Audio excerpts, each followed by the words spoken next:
So welcome again this morning, the few that survived last night. I've been at FEMA for 18 years, I believe, practicing law. I still am a lawyer, although I don't practice as much now. For the last 7 years was chief counsel at FEMA, so some of my remarks at the end of this will talk about some of the things that we learned through experience about the legal, privacy, data, those types of things that you've got to consider when you're using social media. So thank you again for inviting me, Duncan and Christopher, and I hope some of what I say will be relevant. There's a lot of good discussion yesterday. I think that, as well as the event that we're talking about later today with Justine, are the places where the real learning and the back and forth takes place, and not from listening to somebody speak at you, but really getting into the questions and the issues. And so I'll keep my remarks brief and allow questions at the end. Well, a bit about us.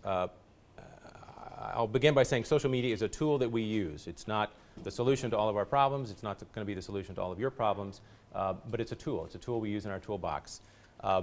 Anything that we do will support our mission, and the mission is there, again, supporting our citizens and first responders to ensure as a nation that we work together to build, sustain, and improve our capability to prepare for, protect against, respond to, recover from, and mitigate all hazards. There's a lot to say, but there's a lot in there that we do. And so again, when we use social media or any communication tool, it's got to support that mission. A bit about what FEMA does. I think there's a misperception, certainly in some circles and even within the U.S., of what our responsibility is. We are a coordination organization. We coordinate the federal government's role in a disaster or a presidential emergency. FEMA is activated when the president makes a declaration of emergency or disaster.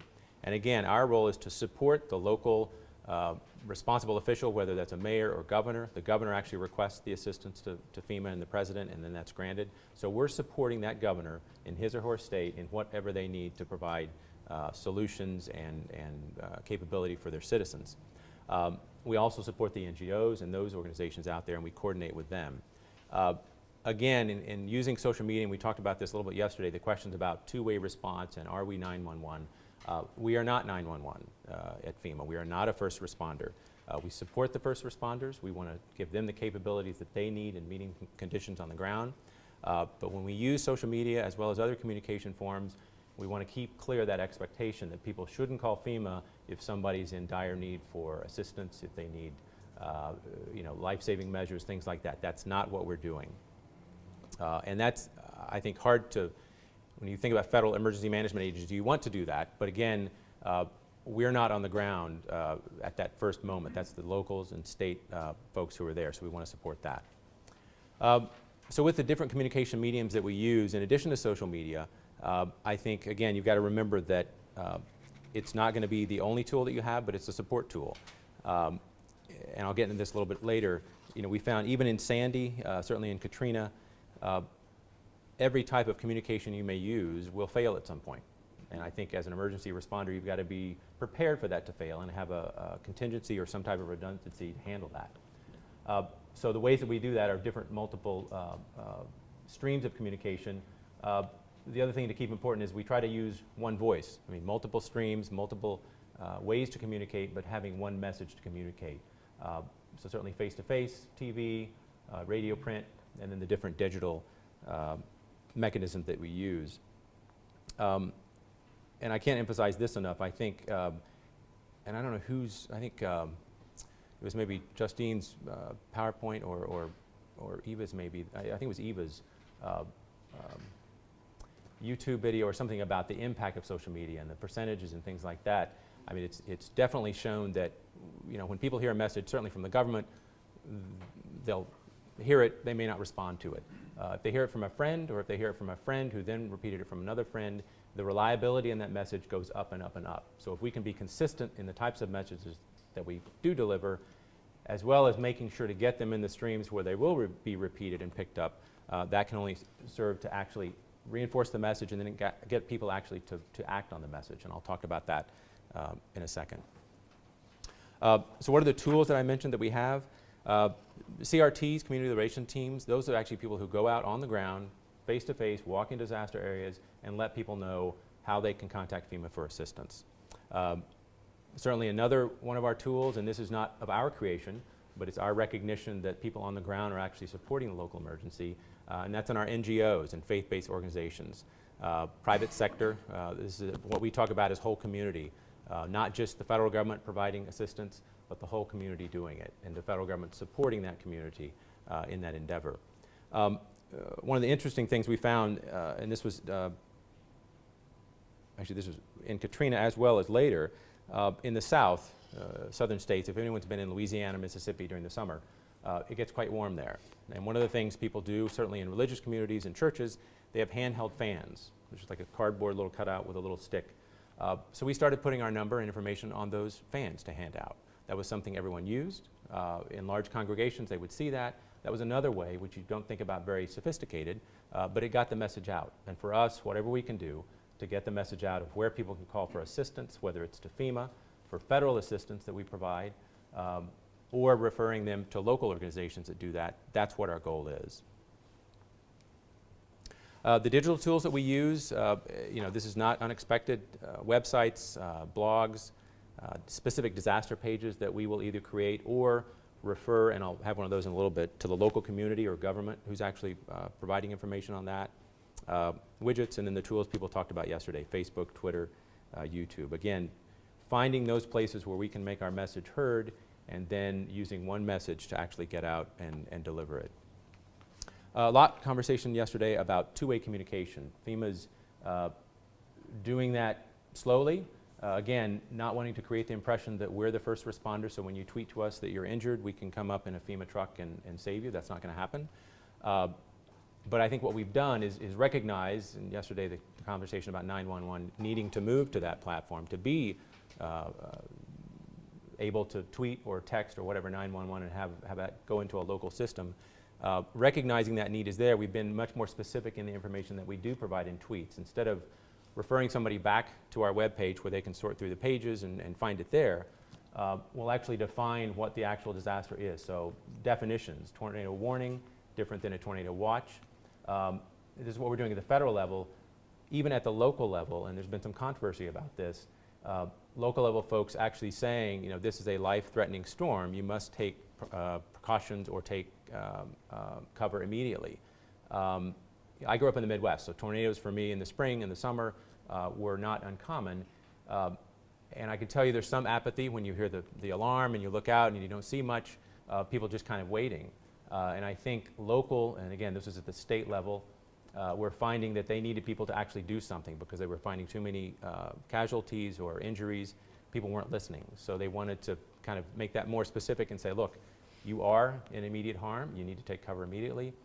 And I think the people, actually there's been some stories out of Joplin, the tornadoes that struck there, and others where people heard that message, otherwise would have just said, oh, well, it's just a normal kind of drill, but actually took cover and it saved their lives. So I think those types of messages will continue. There's always the fear, though, when you cry wolf once too many times and something doesn't happen, people will not listen and not take action. So it's a balancing act, but I think something that we're seeing at the local level of people who are using social media, that they're being more specific, and it is working for now.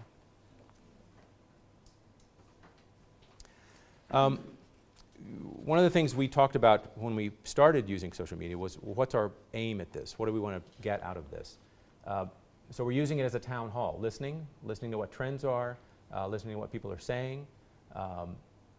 Eva talked about this yesterday. The public affairs or the communications are responsible, or departments are responsible for correcting misinformation, clearing up rumors, giving people information that they need to know. So while we don't respond to every tweet or every text that we get, if we notice a trend of people saying, this FEMA disaster site is set up here or it isn't, we'll correct that information and make sure that that gets out so that we can correct instead of just allowing things to go on and on. The comment about using it in response operations, I'll just quote from Admiral Thad Allen, who took over, from the Coast Guard, took over the Hurricane Katrina operations in midstream, and then he handled the Deepwater Horizon oil spill in the Gulf in 2010. He made the comment that we as an emergency management community have to understand that there will never be again a major event in this country, in the U.S., that won't involve public participation. And the public participation will happen whether it's managed or not. So I think, and this is a person certainly from a command and control background, understanding the environment that he's in, acknowledging that there's going to be public participation, the traditional ways of the government or leadership providing a press briefing or information and the press taking that and then publishing that, while that's still used, the information is going to be out there already. And the attempts of trying to be out first aren't being very successful. Because you can't control who's going to be there first. What you can control is the message that you get, or the message that you deliver. So I think that's important to remember, that the environment that you're in, we've all talked about how quick it is, how rapid it is, how quickly it can expand. You've got to understand that and then adapt your system to work within that changing environment, and that's challenging. So what have we done as far as mobile?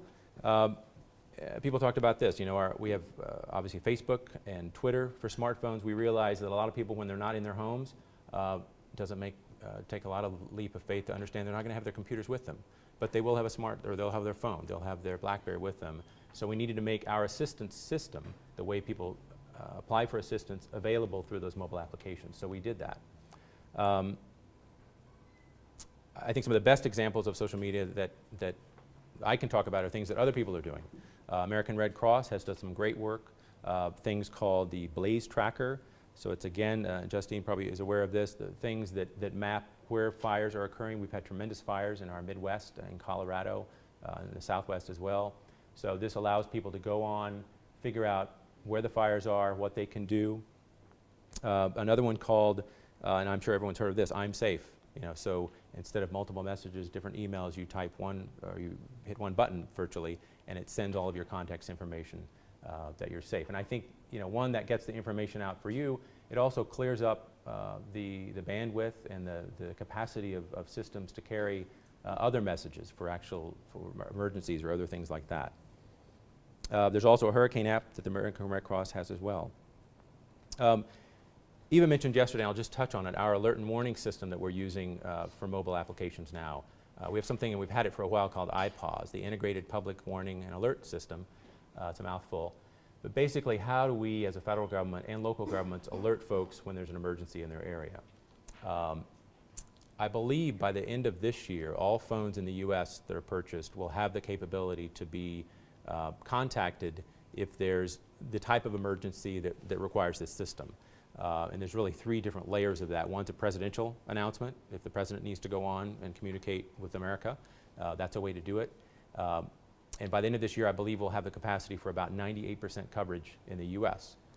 So anyone in the United States, 98% chance of being connected. The other messages are for local emergencies, that there's a local oil spill, something like that the governor or the state needs to inform people about. That will be available, as well as something we call Amber Alerts for child abduction cases. And the beautiful thing about this is wherever your phone is, if you bought your phone in New York or wherever, but you're visiting in Texas or Miami or wherever you might be, we're able to geocode that message so that you will get the message and be told about local emergencies in your area regardless of where your phone's from. We tested that last year to mixed results. And I've heard recently that it was used in Sandy to good effect, actually locating or messaging people mobily in New York about evacuation or other measures that they needed to take. So again, one of the things that we found people are using, how do we put our message through that, and this is a way to do that. This will probably seem elementary based on the conversation we had yesterday to most of you, but some of our 10 items for getting started. I think if you answer number 1 and number 2, it'll tell you what you need to do. So really, what are you looking to change? And maybe that's somewhat of a misnomer, because you may not be looking to change anything. You may just look at what do you want to adapt to, what do you want to add, and then finding the right channel. I think this is critically important. The work that you do, you may not, and just something simple about cell phone availability. There's a lot of places that still aren't that accessible by it. So if you're going to put all your money into a mobile application where the risk of that actually not being operable during an event may not be the best or wisest use of your time when you're looking at social media. So I think about those 2 first questions, and then start small. We heard yesterday about messaging and what you put in a message. I think the most important thing is, and I'll talk about this in a little bit, is be consistent, because again, people, even in this crowd, check emails a lot. I think the younger generation are checking them even more. And so to be relevant, you've got to be constant, and you've got to be updating, and you've got to be current. If you're not, people aren't going to go to you for that information. And that takes, again, we talked about yesterday, that's a challenge to resource that, to provide updates. But again, if you choose to go that route, I think everyone would agree you've got to be consistent, and you've got to be constant and current in what your messaging is. I'll talk about number 4 in a little bit, the things to consider. I think it's great to dive in and do this, but there are repercussions and there are things you need to think about and risks.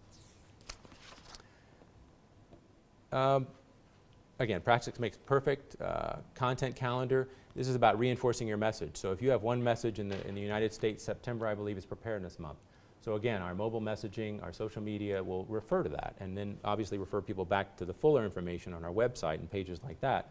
But again, in advance, have your, the upcoming events that you have, the exercises, things like that, so that you can reinforce that with the social media. One of the things we're trying to do is not just have social media or our mobile applications be at a disaster time, meaning used when we have survivors and we need to get them information about how to recover and how to get assistance, but really continue that process of them engaging with us on that platform so that they get the preparedness messages. They know how to become more resilient. So then at the next incident, they may not need our assistance, and they can help others, kind of building a more resilient community. Promotion, it's something very simple, but I don't think we do it enough. I certainly don't, unfortunately, but emails that you send out, I mean, put your hashtags, put your Twitter icon on there, put things that you use so that people, when you send out an email on your signature line, know that you're using it. I've seen it on letterhead as well, something very simple. It doesn't cost anything extra, but again, you're telling people, hey, I can go to FEMA or I can go to other places and I can use their social applications or use my Twitter account or my Facebook account to contact them and get relevant information. So I think that's important. Again, we're not creating anything new, we're just adding something to what we're already doing. Again, number 7 I touched on, trying to get people used to going to FEMA, not just during a disaster or an event, but actually when they're thinking about buying things for the next hurricane season, or when they're thinking about emergency activities, something as simple as fire drills. I mean, I think looking at the whole continuum of emergency management, the planning, the preparing, not just when people really need us during an event for assistance, but getting them to think more about emergency management and actually including that in practice in their own lives. The following 3, we talked about this yesterday. So again, this is not something we developed, but the relevant hashtags for emergencies or storms are being developed using those. The other thing I think is something often overlooked is date stamping, including things with a time so that people know when they look at it, is this, certainly with warnings and watches and things like that, is this something that was last week? Is it new? Is it current? Again, being relevant to them, because if they look at something and it's not date stamped and it says something that's a week old, when they find out about that, that's going to affect if they go back to you or how much they actually use, how much they actually trust you. Number 10, and I mentioned this to Justine earlier, Craig Fugate, my boss, the administrator, has his own Twitter account. He doesn't receive preordained or edited scripts. He tweets his own messages. And so that, I think, something, I think Glenn mentioned it earlier, talking about leadership and having that, fully endorsed by leadership when you're doing something like this, that was easy for us because he actually came in tweeting and doing his own message. So I think that's important. The challenge with that also is if people start to follow him, they're going to expect to have updates. So challenging to keep those things updated if he's doing it himself, as well as traveling all across the country to deal with disasters and things like that. I think somebody mentioned this earlier, the hashtag SMEM. I would describe it as a town hall for emergency management. So again, a community already organizing, whatever we can do to support that and let people know where to go for either lessons learned or practice lessons, that's something that I think is good for us to do. Well, what we've heard, again, I mentioned we're slowly going into the two-way mode of listening and hearing. Certainly in the Joplin tornadoes, we got a lot of information down on the ground from field observation that there were just too many donations. You may say, well, how can you have too many donations or too many volunteers? If you're trying to run an operation and you have people coming in and stuff coming in, you've got to figure out where to store that stuff, the donations, what to do with those volunteers. So one of the things we can do in that is acknowledge that and then start referring people either to national voluntary organizations. So you can either provide cash assistance, which I think most people would agree is some of the best types of assistance, because then that goes to the local communities to buy what they need in their particular situation, or hooking volunteers up with organizations who will vet them and say, hey, we need 10 people here, 20 people here in advance, instead of people just showing up, because that's not good, because those people have to be cared for, fed, and transported, and if you don't know where those people are going, it's hard to organize that in a normal time. In a disaster, it's even doubly so. And I mentioned this in the Alabama tornadoes, the same kind of thing, referring people to places that were already self-organizing. I mean, creating ways that, and Justine picked up on this, I think it was in the island where there were needs expressed and where needs could be met, linking those two together. So again, one of the things we'll do is refer people to these types of organizations who have already started doing that, not our creation, but a way that we can, with our platform, spread that message and get the assistance out there. Well, from a couple of other things that we've heard, and I think that just demonstrates the utility of it. I mean, a lot of things we're hearing about, traditionally we would get a press briefing or something about congressional events. These are our elected members who are actually in the field. We hear about these through Twitter or Facebook, so we know that our other partners, the elected folks in the community, are using these, and I think that's important. Another thing we heard, high demand for pet shelter information. So we can pick up on that. We can refer to our federal employees who are with the state government, helping to organize the response and say, hey, we're picking up this feed. There's not enough pet shelters and not enough information out there about them. You probably need to get something out about how local people can take their pets to shelters or where they need to go to get their pets sheltered. Isaac, earlier this year, talking about local level social media. The next slide kind of demonstrates what we found out in that they're even taking it to a much more kind of two-way communication than we are, and for a right reason, because they're the first responder. You can see on the right just the quotes back and forth. These are responses to people about trash pickups, something that may be simple, but in a disaster, one is essential to get communities cleared, get the debris out of the way, get communities back up and running. And so this is a back and forth, and I think it got a great response. Certainly, it helped the local responders, but I think it would increase any citizen's view about their community if they're getting an actual reply in these types of messages, because I think, again, if it's being provided, that's what they expect. So that's a way that it actually worked. Another thing, and this is based on the concept that Justine talked about yesterday. I'm glad she went before me. But on, I'm going to say it wrong, Ushahidi, is that right? So exercising versus social media. I mean, this is something that was carried out just earlier this year on one of our university campuses. We've had several incidents. I think there have been other places in the country where there's been campus incidents. So there was an exercise using an alternative to Twitter, Chirps, but it was used to establish a common operating picture protocol for the first responders, so they could see what they were hearing. There was deliberate misinformation spread, so the exercise could see how the executives and the first responders would react to that. And I think it just gives an example of how, and this goes back to the whole community, how planning now needs to consider social media and these types of things when we're planning. I mean, we talk about hurricane plans or other plans, and you've got evacuation, you've got care and feeding, you've got sheltering. But it's only recent that we've needed to think about that other element, the social media element out there, to understand how is that going to impact our operations. Well, certainly when you have false information, misleading information, that has a tremendous impact, or can have a tremendous impact. So I think you've got to have contingencies built in, you've got to plan for that, and as this shows, you've got to exercise that to know how you're going to respond. Some of the challenges we found. Universal access, certainly with languages, is something that's critical. I mentioned the IPAWS system, the Emergency Alert and Warning System. We've worked very closely with our disability community and our disability advocate who we have at FEMA to work with those communities to understand what their needs are, whether it's a Braille text, whether in some situations there are mechanisms to put on beds that vibrate when there's an emergency message, looking at again, the whole community, those folks who are going to need assistance the most likely, and making sure our message will get out to them. In addition just to regular languages, certainly in the EU, you guys understand that. In the US, we still have our challenges with that. Just for example, in 9/11, we had to use 40 different translations just because of the international community and the folks that we had in that area.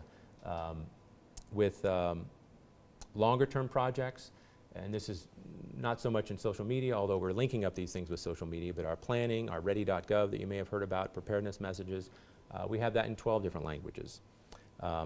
So I think, again, going back to that earlier slide, when you think about what your objective is, and then you think about how far you want to go, you've got to think about these things, the translations, the easy access, is the whole community being communicated with.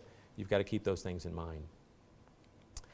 Again, Eva's YouTube video was much better than mine, but this, I think, was amazing for me, and this is dated. This is about a year old, maybe 2 years old, but just the expectation of folks, of what they expect, and this is in an emergency situation. 69% of folks agreed that emergency response agencies should regularly monitor their website in order to respond properly. So the expectation would be that they would be looking at it, again, almost 70%, and that they would use it to change or adapt their response. The question was asked, if you knew someone who needed urgent help, how would you request help?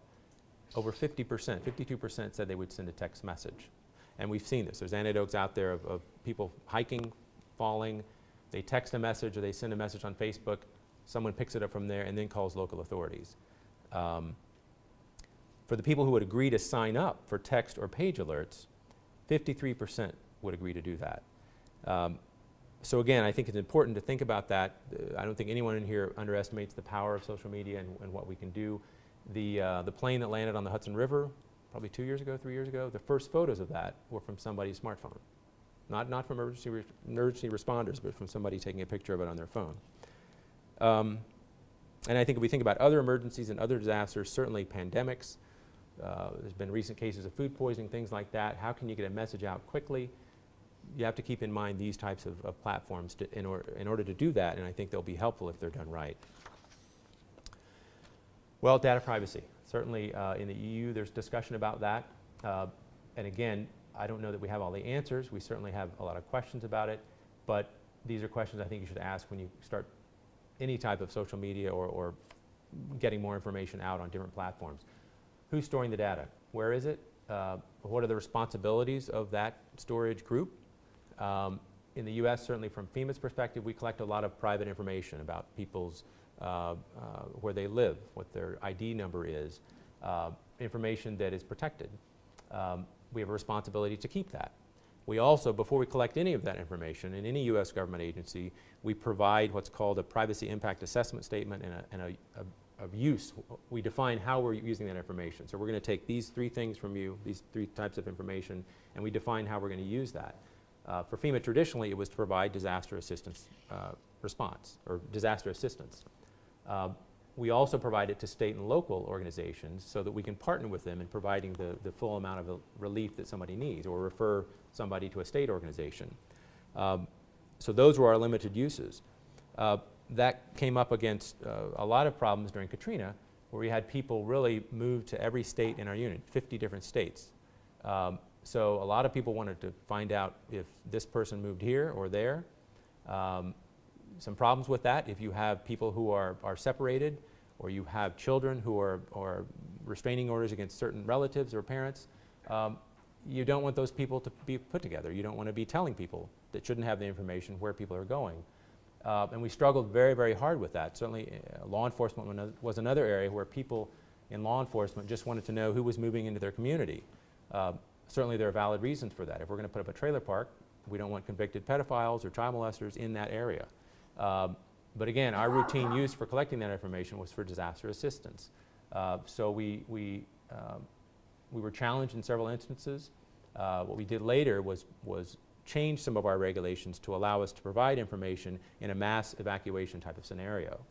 And that helped some. The other issues are voting. during Katrina, just as in Sandy now. We have an election coming up today. In Katrina, people, local governments needed to get in response or needed to get in contact with their citizens who were going to be voting in a couple weeks. Can we provide that information? So if you have a system that details how you're using your information, you need to think about all the types of scenarios where you could use it, and then make sure there are protections in place that allow you to use it that way. At the end of the day, the responsibility is yours. If you're collecting it, if you're using it, if you're sending it, it's going to be your responsibility. In the case where there's an unauthorized access or somebody loses a laptop or somebody's messages just get out on the public, into the public, we have monitoring services that we employ. So we pay to make sure your credit's being monitored so that somebody can't steal your identity, or if they do, there's certain protections. So that's another thing to consider. We talked about this yesterday, data verification. If you get the information from different sources, verifying it. Justine talked a little bit about in the private sector and NGO section how the messages are verified and then responded. So if you're going to be using information, connecting people to a platform where there's information assembled out there, make sure you know something about how that's being assembled. Closing thoughts. It's evolving. How we're using it is evolving. How it's going to be used in the emergency management community, we talked about 911 services, is going to be evolving. And all of the services and the people out there who are providing good tools is growing as well. So I think I would emphasize looking at what's already out there, not recreating something that's already working. And then finally, being creative, being social, and having fun. I think that's what it's all about. Thanks.